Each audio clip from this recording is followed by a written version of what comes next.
so nice to see so many familiar faces and new ones. Can everyone hear me properly? Yeah, okay.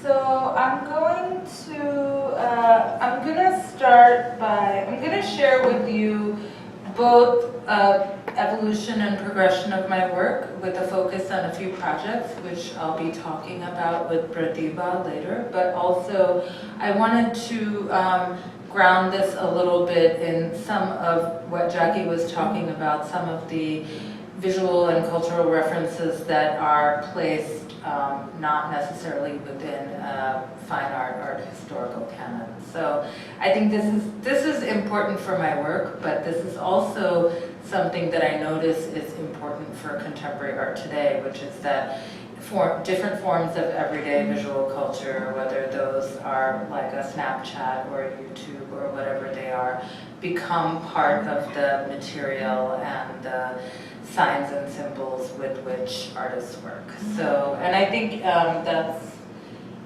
that's very queer, actually. So, the notion of kind of looking at culture at large and looking at what might be dominant, what might be something that we could draw from, something that we could subvert, and also ways in which one locates oneself outside of going to museums, because before we all engaged with this field, we all had visual culture and experiences. So, so mine start in New York City, where I was born and raised, and I grew up riding the subway, and riding the subway by myself from when I was 9, because my parents were immigrants who came from a city where they did that. So this is probably my first experience with site-specific installation.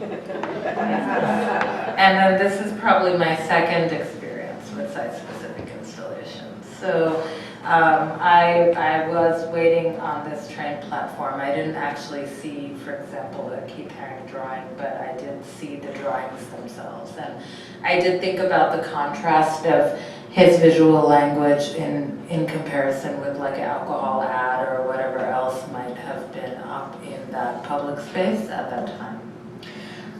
So there was this visual culture I experienced in public space and outside in a kind of an urban domain, and then there was that had like a relationship, a dialectic relationship and a contrast with the kind of visual culture that was part of my home life. So something like this, which may not seem to be, is actually a very ubiquitous arrangement. It's a prayer altar. People have them in their kitchens, in their closets, etc. And this idea of mixing what people might think of as a timeless, very iconic imagery with everyday materials and throwaway items to create like a different sort of sense of presence for these icons was something that stayed with me.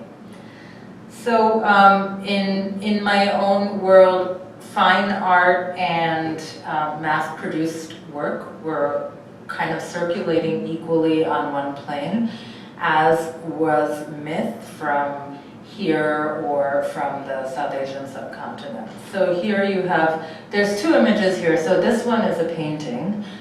It's actually in the collection at the Orange County Museum of Art. And then this is a painting of Kali Durga, and this is a party invitation.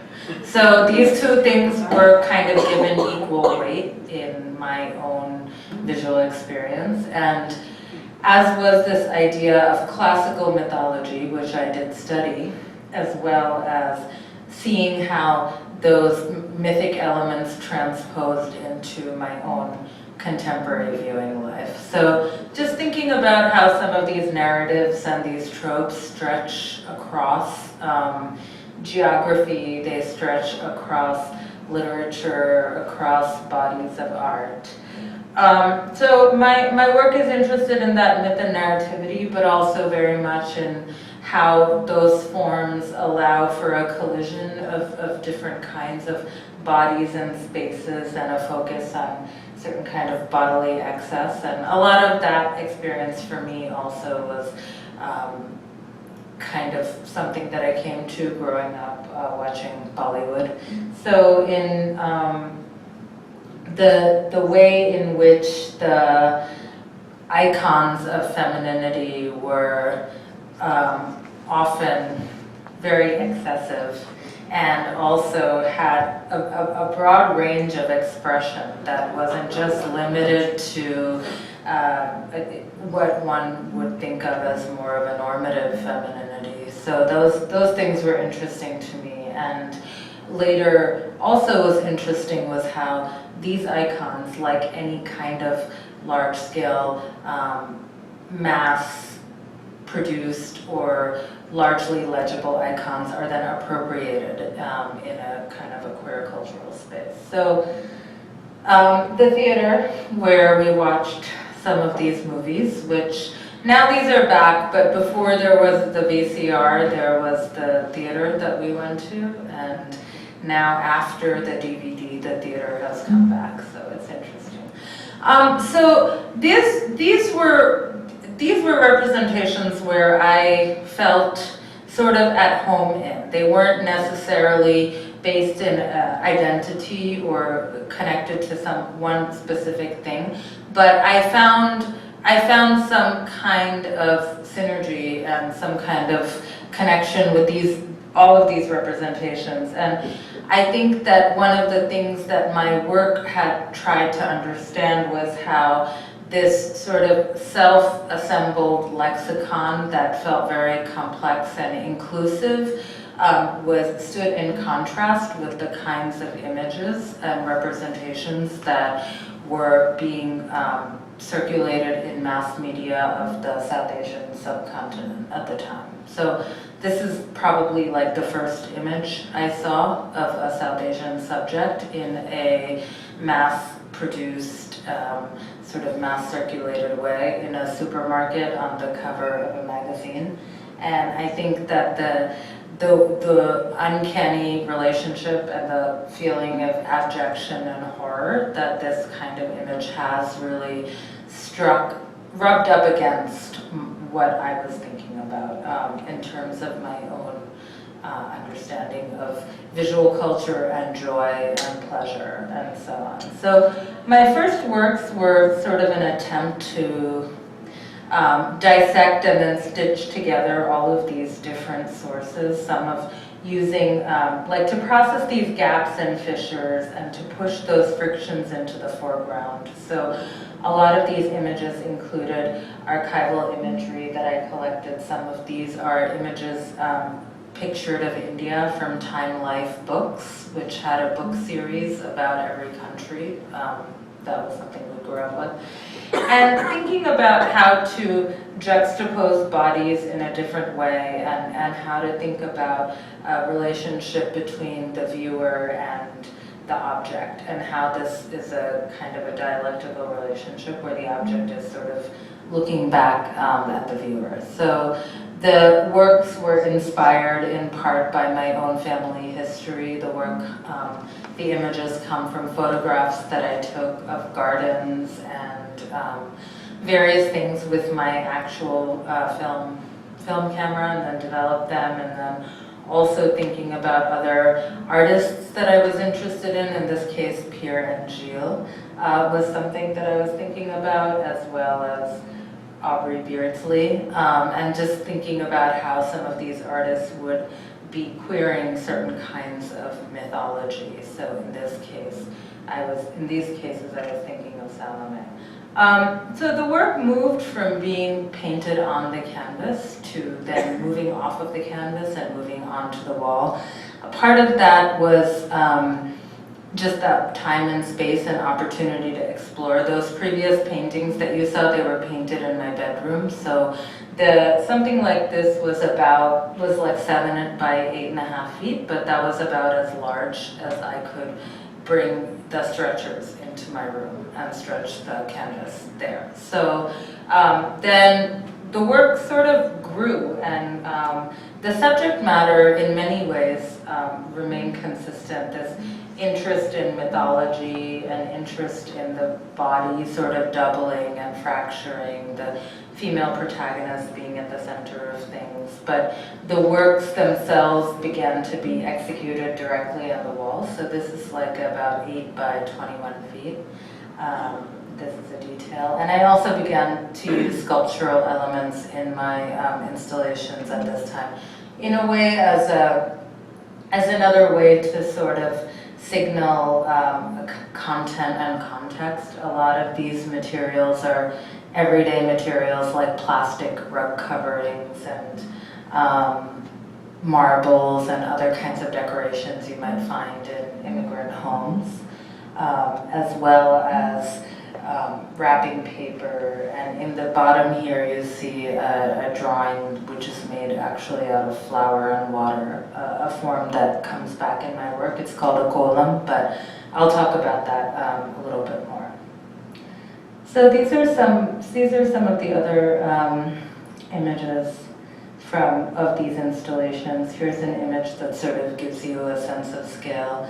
So part of my interest was really in taking figures, for example, figures from mythology or figures that are depicted that are often sort of off to the side or minimized in the telling of a story, but are actually occupying the center of the frame. So taking what might be discarded or what might be overlooked and thinking about how one could make that monumental. And part of my interest in that was also thinking about our human bodies and how they respond in a relationship of scale to something much larger, a figure, a body that's similar but also much more overpowering. And those ideas and interests came from my own visits and thinking about Indian temple sculpture, for example, but wanting to get that sense of monumentality into a drawing-based practice, into the form of the mural or the wall installation.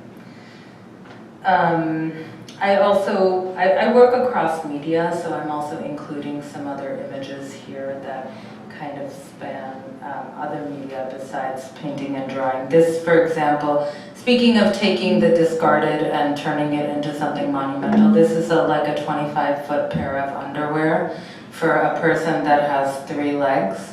And the image was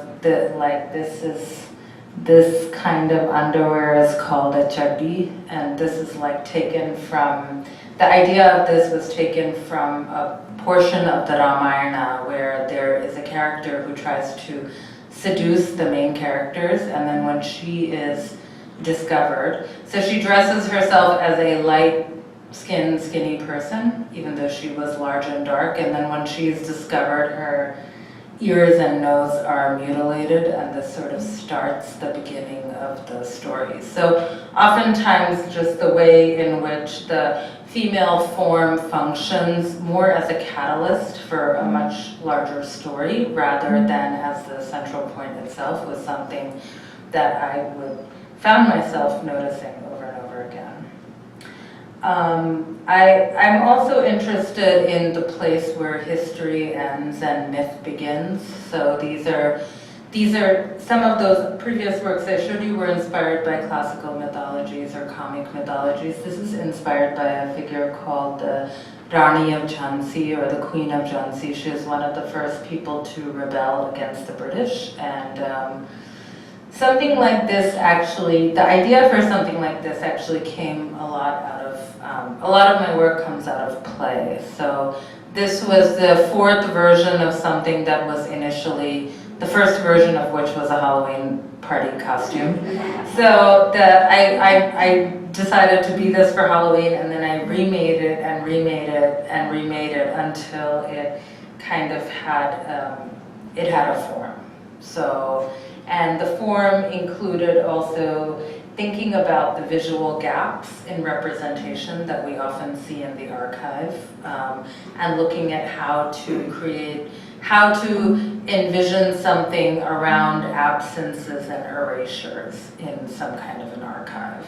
And the use of everyday materials continued to be part of what informed my work and the sense of place. So this is actually made of tin foil and soldering wire and a frisbee and various kind of school supplies. So I wanted to have that contrast between the flimsiness and the materiality of the armor and then the idea of armor itself. So a lot of the kind of visual language that I developed in my work through painting and drawing came into the other forms in which I work. So these panties became something that had been iconic. Other key elements in my visual lexicon include like dismembered hands, eyes, specific hand gestures, hair, and you'll see some of these things repeating themselves, and we could talk about them later. So for me, when working, one thing I enjoy about working in different media is actually the visual reference that are attached to those particular media. So with photography, I think a lot about fashion or anthropology or certain kinds of frameworks that inform how we read photography. And then I also think about other ways where there are influences that I don't even realize until much later, and I think of that almost as like a rhyming imagery that eventually surfaces in the work, but it wasn't necessarily something that I was thinking about. So, but I'm interested in how we draw upon collectively shared images and how those constitute an image bank of a particular time or a place or politics. So since this is a queer talk, I'm going to talk a little bit also about how some of the forms and some of the formal moves in my work also come through the kinds of queer visual culture and activism that I was part of from the mid to late 90s till the early 2000s. So these were all, so this, for example, was a poster that was made by a group of people. So we worked in a collective that was called SLAP, which stood for Sexually Liberated Asian Activist People. And we were commissioned in this project to do to create an image that was funded by the Queens Museum and the New York City Department of Health, and thinking about how to represent like queer Asian subjectivities and stories in